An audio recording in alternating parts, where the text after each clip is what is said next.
I feel good. Good morning. What is great, good, and real? And welcome to another episode of the Do You Rules live stream podcast. It is day 6, and I wanted to get into today how we are feeling, and I'll explain why in a minute, except that I wanted to sign into my chat today in the event someone decided to join us at 4 o'clock in the morning and ask some questions. However, when I did this recently in OBS, if you use OBS, if you care about OBS, or just to help the conversation going while I do this, excuse me, I X'd out the chat, and apparently when you do that, it doesn't come back, or at least it doesn't come back the next time you pop it up. And so I was able to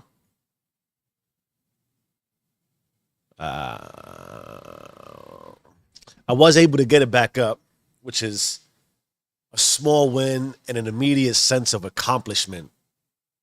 And I tell you what, as you go through the evolution and the journey, you'll take all the little wins you can get because the wins become harder and harder to get. Okay. And today, yeah, I feel good now. I got the chat open. So here we are. Let's do a time check. What time is it? That didn't quite go as I planned. It is 4:22 a.m. in my time zone, in my space in the world. It's day 6. It's Monday. And you could probably tell that I'm super hyped and excited for today, which is day 6, Monday. And let me settle into today's experience. I want to start with where you might be in your journey, 1,000 hours. Are you tracking it? I thought about, do I pull up my spreadsheet every day? Do I not? Get into these overthinking modes. I also have alkaline water, which is different. This has electrolytes in it. If you haven't already learned by following me this early, I hydrate because during my research, I found that it's very good to hydrate in the morning. Your body overnight, if you sleep, for me it's 6.5 hours, or if you sleep your 8 hours or whatever it is. I don't know if you realize it. I didn't put it in perspective and context. You're not hydrating because you're sleeping. And so you wake up a little thirsty. And I prefer water room temperature. And I've had already my standard 4 cups of water, which was cold today and felt very uncomfortable. And now I have my bottle of water here as is standard for the live stream because I get parched. But the alkaline water is pretty good. It's different. It does have a little bit of a taste. And they flavored it, I guess, intentionally. I won't get into how I got the alkaline water, but that wasn't intentional. In any event, I wanted to ask the question today. I don't even know how I got into that water story. I wanted to ask the question today. How are you feeling? How are you feeling? How are we feeling? If you are 6 days into the new year, if you are 6 days into a new journey, 6 days into a new practice, it's important to know how you're feeling.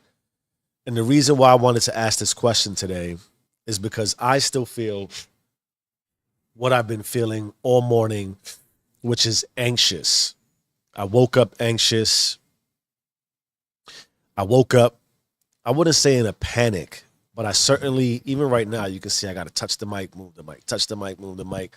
I got to blow on my hands. I got to grab the water. I got to get the chapstick. It's not that all these things wouldn't be sort of standard in my flow, but I'm hyper aware of all the things I'm doing. I'm scratching my face. I'm rubbing my chin. I'm thinking about what I'm thinking about heavily. And that happens to me personally when I'm anxious. And so I immediately identified when I woke up, okay, in my body, in my heart, in my soul, emotionally, I'm anxious today. And naturally, maybe not quite so naturally, I shouldn't presume anything. Excuse me. When I came into my prayer and meditation, when I sat down, I really felt the anxiousness. And if it wasn't obvious as to why, well, when you practice meditation and you sort of are in a stillness mode, I don't know if it's technically defined as stillness, but certainly when left to sit with yourself, the experience of how you're feeling, I don't want to say it overwhelms you, right? Words are particular. Because I'm feeling anxious today, I might use the word overwhelm. When I'm feeling really great and excited and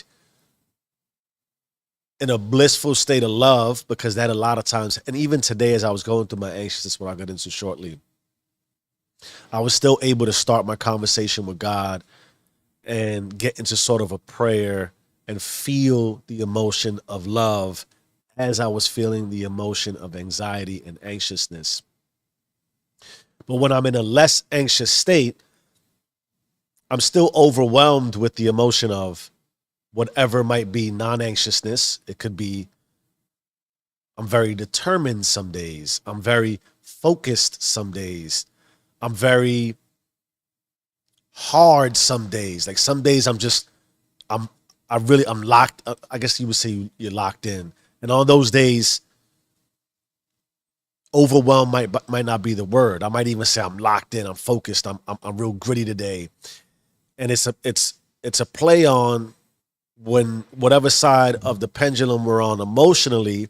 A lot of times will dictate how we talk to ourselves, and how we talk to ourselves naturally dictates how we feel, or really how we're feeling might dictate how we're talking to ourselves. In any event, you get the experience you get that you get with life based on how you're feeling. It's natural.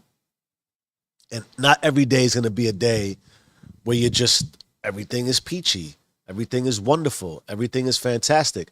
And what's crazy about all this and quite ironic is I had a sensational weekend. I had a fulfilling weekend as far as the journey towards 1,000 hours, 2 more episodes, about I would say almost 14 hours of total commitment to self-improvement over the weekend, which also included my daughter and my wife helping me with my thumbnails.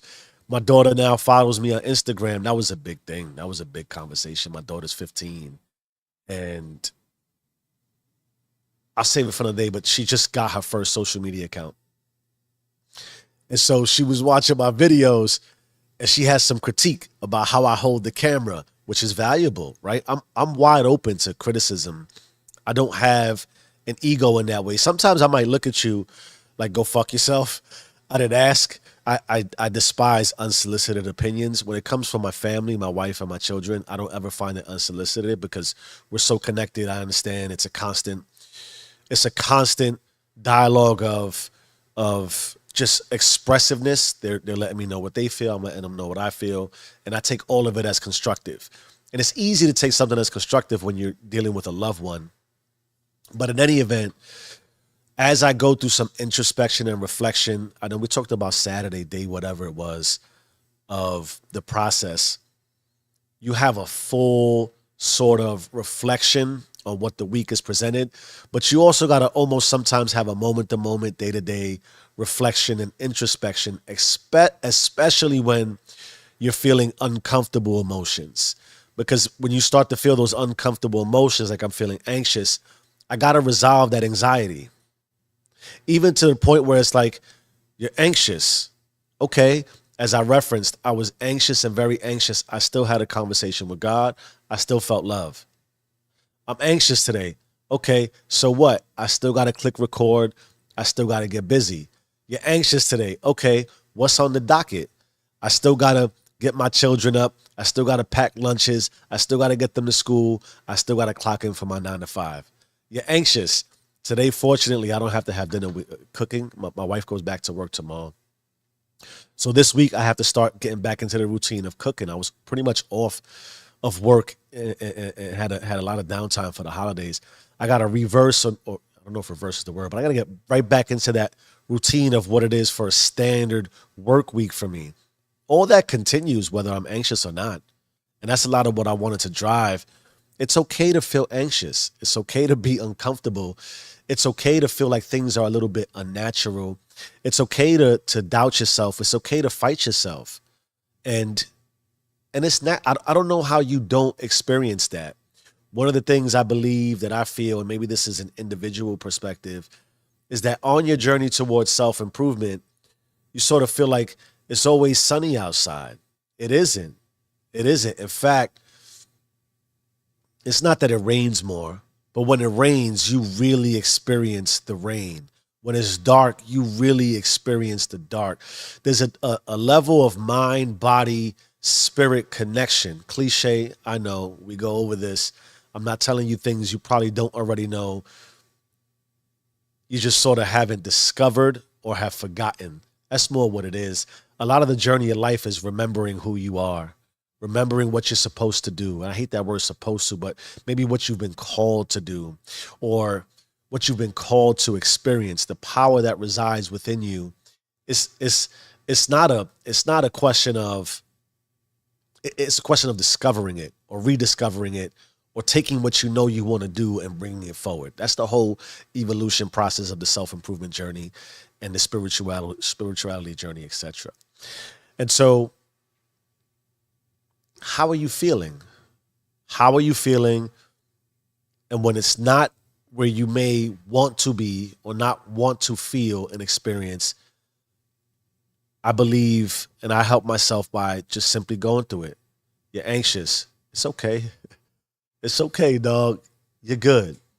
You're anxious. As I reference, it's okay. We still got to get busy. And then back to the self-reflection.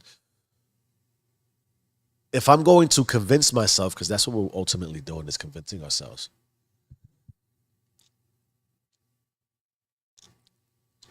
My anxiousness is telling me to check the chat, see if anybody's up. 4:30 a.m. Wanted to get it in with Cliche Jeff and share some words of wisdom. You know, it's funny. I think maybe sometimes some people come out here and help me. Maybe I need to hear something from somebody else that'll help keep me spirited and moving and etc. It doesn't always have to be that because I'm on the mic, I'm the one that's delivering the promise or the potential or the inspiration. We got to feed off each other, right? That's life. Back to how you are feeling today.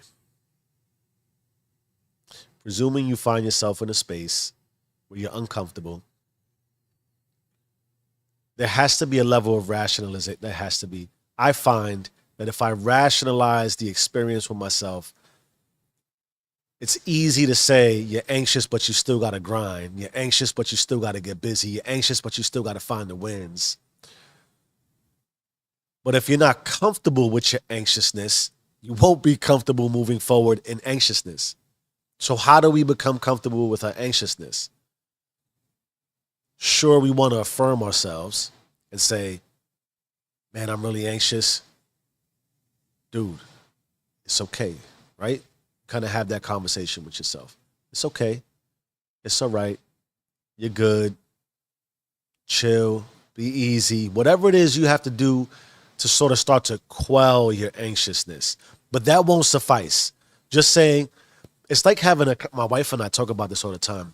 One of the things I despise, which is another reason why I don't talk to people, I reference unsolicited advice.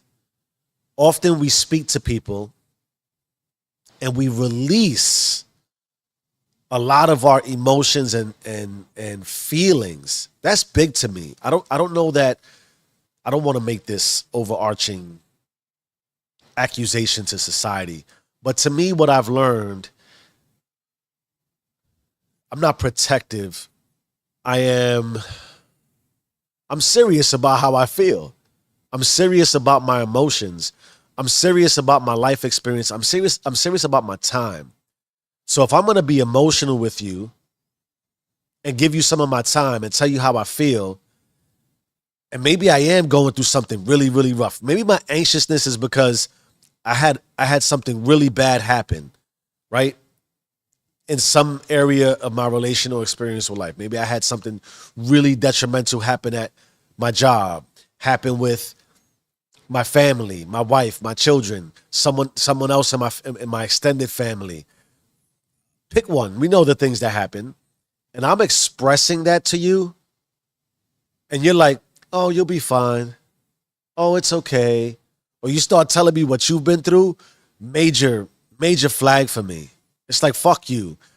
I'm not expressing myself to you for you to just respond with some generic, "Oh, it's okay. You'll be fine." Like, did you hear what I just told you? Were you listening to anything I just said? And all you got from me is, "It's going to be fine." So in that same way, it's not to say that the intention behind the message is not intended to be positive, right?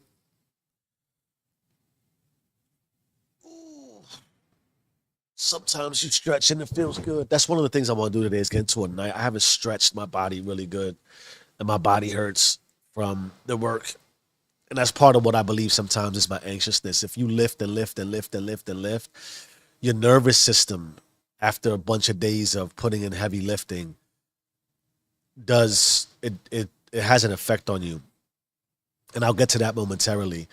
But let's just presume, like the person you're spilling your soul to, when you're talking to yourself and getting through the emotion of anxiety, and I can still feel it. Like you can see, man, all these things, are my glasses clean, or, you know, all these things play in my head. Is what I'm saying making sense? Is what is this is not going to work? All that self doubt is real. You can't combat. You can't combat that. I'm just going to go with my words. Whatever comes out, comes out. You shouldn't combat that with just, "You'll be fine. You'll be okay."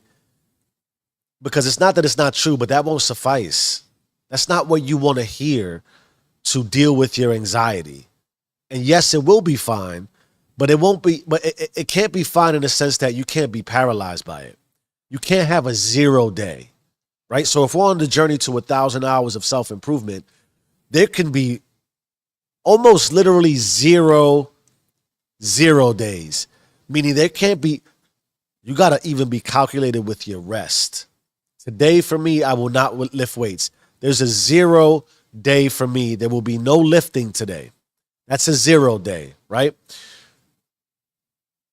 So that's resting. So now when I go 0 day for lifting, I do give myself that 90 minutes, usually 60 to 90 minutes of intended work towards lifting weights.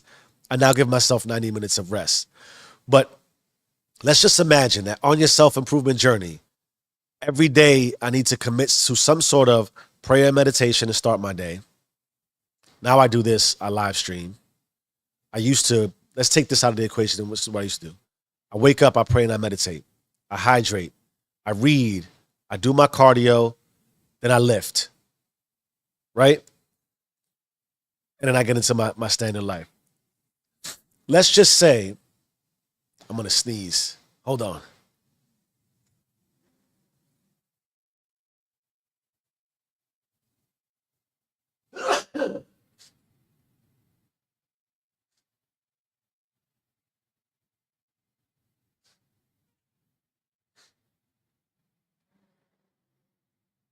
And I'm back.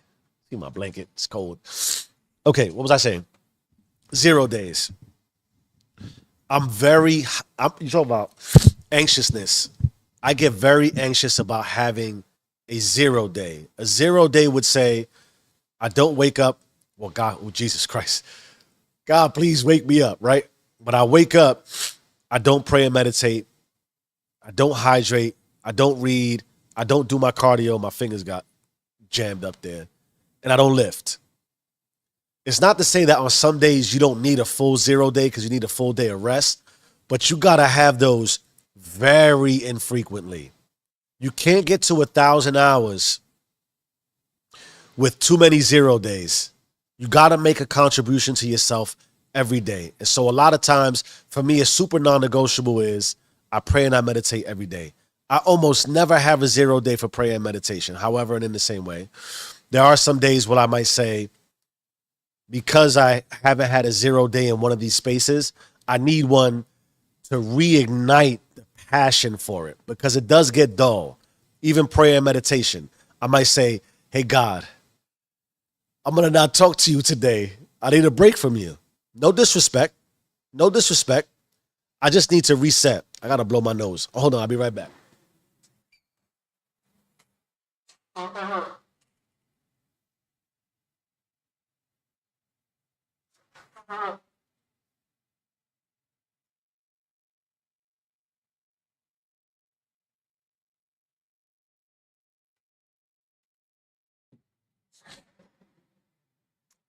And I'm back. Now, the insecurity in me would say, of course, I'd have to sneeze and blow my nose in the middle of me making a great point, at least what felt like a great point, because that's just the anxiousness in me, and that's the way my day's gonna go. Nope, that's another thing. Let me stick with it. All right, cool. I might tell God some days, zero day for prayer and meditation. I have that once to twice a year, and it's intentional because it reignites, reinvigorates, and resets for the future. So I make a conscious effort into 0 days because a 0 day usually means it's like a rest day from lifting. Oh, the next day I lift, or the next day I pray, or the next day I read, or the next day I research, the next day I put in focused work in that self-improvement area. I'm gonna yield a massive return because I'm gonna be rehyped, right? I'm resetting myself. It's like a reboot on your computer. It's been running and it's been on sleep mode for 6 months straight. You got to reset it. You got to update it. You got to do all the things that's needed to restart and recycle yourself to start once again pushing towards that area of improvement and life experience. And so in that way, when you're anxious or whatever, when you're doubtful, when you're in a space of I guess we could label them negative feelings, you can't let it push you towards a 0 day. 0 days are dangerous in this way.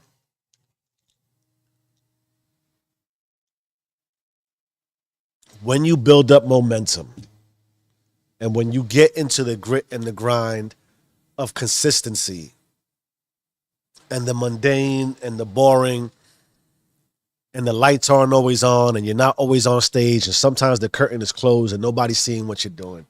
When you're alone. When you're alone, it's very easy to call for a 0 day. And the more 0 days you have, the more you run the risk of going right back into overall zero. That is always what makes me most anxious, is when I start to run up against my uncomfortable feelings and emotions, my self-doubt, my anxiety, my stress, and overwhelm.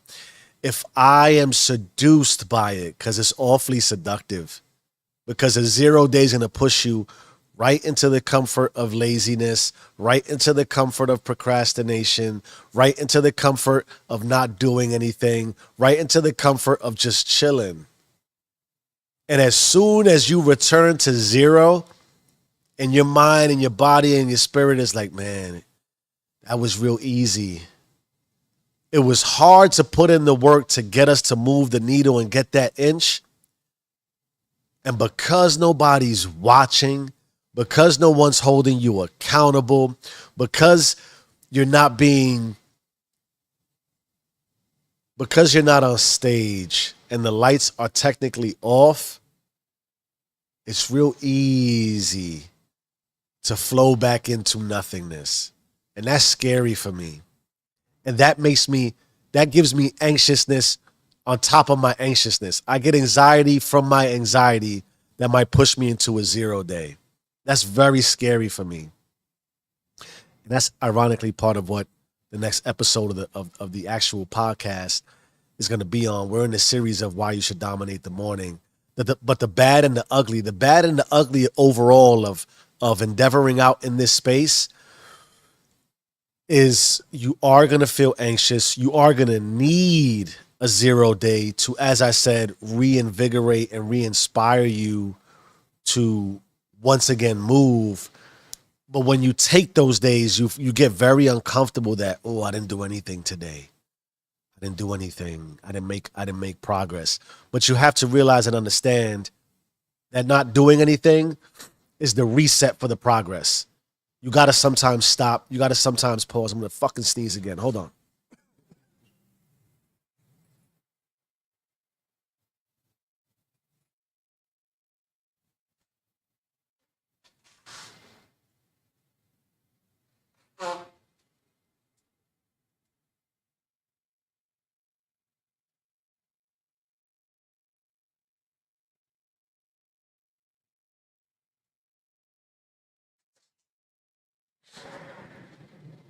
And I'm back. You gotta right. You gotta go through that to reinvigorate and sort of reset yourself. So there's that. I believe also what I want to share, and I'm gonna start to put a clock here. Set a timer for 4:56 a.m. All right, give myself about another 10 minutes here. I thought I wouldn't run today. I thought I would do rope, but I think I need outside. And the more I do these things, the more I push myself towards definitely needing to go outside. Maybe I'll still jump rope. I haven't, I jumped rope once this year so far. In any event,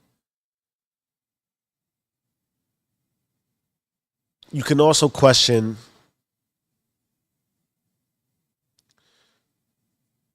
or counterbalance your anxiousness with this is why we track what we've been doing.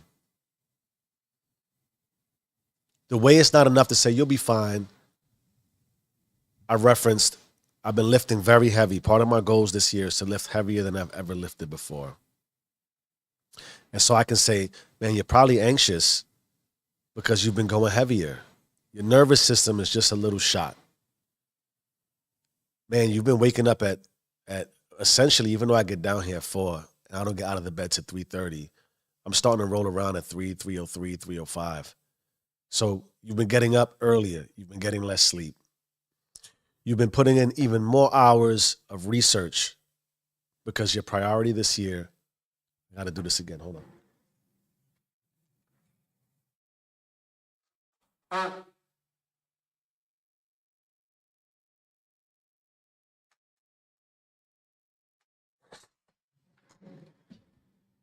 I apologize. I have a deviated septum and I use this Dr. Neal's stuff to help flush myself.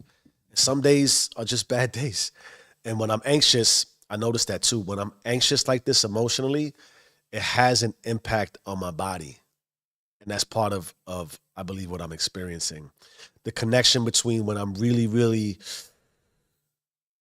in a space where I'm having these fluctuating emotions, my body responds to it. My body responds to it the same way I feel the anxiousness. My body starts to feel anxious. My spirit starts to feel anxious. And that's okay. That's okay. So back to my point, what I was saying. It's okay. I know I said I'm not supposed to do this, but it's okay in this way. You have to go through this. We have to go through this. I don't know any other way to get through this. Some days are harder than others. They just are. But it doesn't mean because it's hard that you can't still do what you need to do. I know you've heard it. Cliche motivational theme on a Monday. But your anxiousness cannot stop you, cannot push you into zero. You can still do what you got to do in an anxious state. Back to my point before I went to go sneeze and get all that disgustingness out. Lifting heavier, more research, waking up earlier. I'm coming off a weekend when, believe it or not, it's easier for me to go through my 9 to 5 or my routine than it is for the weekend. Because if you're married or have a spouse, the honey-do list sometimes is long. But in all seriousness,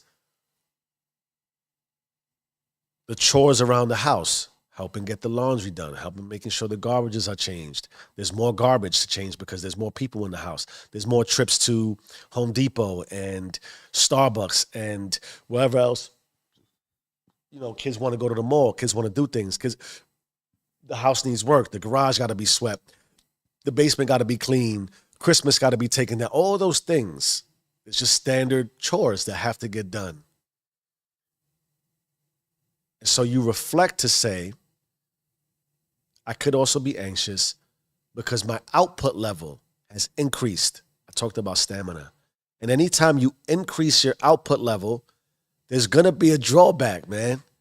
You can't, we got to be able to understand this too, as far as only showing the highlights. It's cool. It's beautiful to be up at 3:30, to be connected to God, to hydrate, to pray, to meditate, and to go hit outside and go for a run and know that, a lot of people ain't doing this. But the more that you exude this level of effort and energy and persistence towards all the classic characteristics of successful life living, discipline, consistency, fortitude, etc., it fucking hurts, dog. It just does. It hurts. And behind the scenes, when you're bloody and you're dirty and you're not really getting any visible rewards, that has an effect on you emotionally. And when you're outputting all this, going through this, there's aggression, right? You're going through this aggression. I said in one of my scripts, you'll see this on one of the episodes, there's an animal instinct in you. And sure, you want to release it and indulge in it and let it go. But then there's also this very humble, I guess the word is weak, but there's this very real, smaller version of you that exists because otherwise you wouldn't strive for the other end. It's like the dualities of life, right? Hate is the protector of love. We seek strength because we know we are weak. We seek to increase our willpower because we know we lack the drive, determination, and the will to go forward. And so the play on the emotions for this experience, if I can just release some vulnerability and some humility and some reality to, Mama said there'll be days like this. You can't beat the anxiety. You can't hide from it. You can't pretend as if it's not real and doesn't exist and you're not going to go through it. Yes, it's fine in that you'll get over it. But you have to the way that you consciously make an effort towards improvement, it's not just like you do all these journaling. And you also have to fight through. You have to fight through the discomfort. You have to fight through the pain of the emotional experience with the anxiety, the stress, and overwhelm by counterbalancing it with, it's going to happen. And when it does, yes, I can still do what I got to do. But I can also, we're talking about the logic on the Do You rules. Logically, philosophically, logic. Sometimes you're anxious because there's something inside of you in your shadow, as Carl Jung would reference, that maybe you haven't resolved. There's some days like that. Like maybe you're reliving some traumatic experiences, or maybe they're in you and you don't realize it, so it's fostering some level of anxiety. Maybe you're anxious because you haven't done nothing in a while. Maybe go do something. But also, maybe you've been doing a lot. And so when you start to exert and exude and dominate in this way, the reality of your limitations will remind you, some days it's just going to be like this. And yes, it's quite all right. So how are you feeling today? How are you feeling? Where are you at? How can you balance it? If you're on day 6,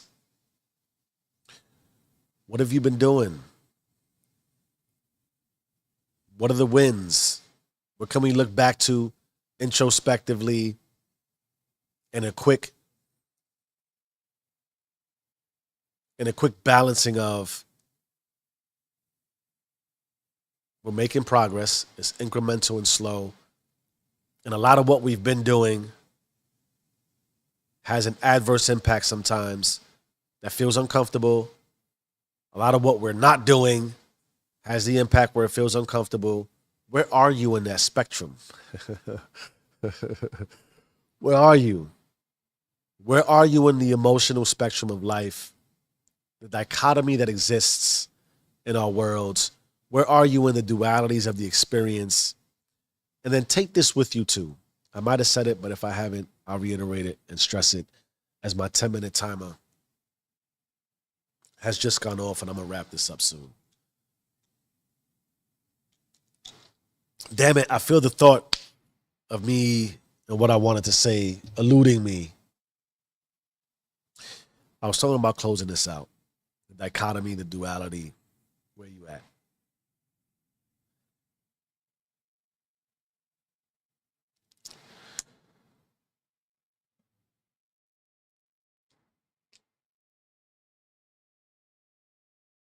If we can agree that the improvement process is never ending and that there's always going to be work to do and that you're human and in God in his infinite perfection and wisdom saw to it to create you, we, I, and us in a way that allows you to experience the bliss of your own perfection by driving you towards what you've been called to do, how you've been called to do it, and when you've been called to do it. And God in that way makes no mistakes. Then you can take solace in knowing that the drive towards what you've been called to do in the perfection of who you are requires a massive imperfection, requires you to be incapable, requires you to protect your love with hate sometimes. And you can accept the fact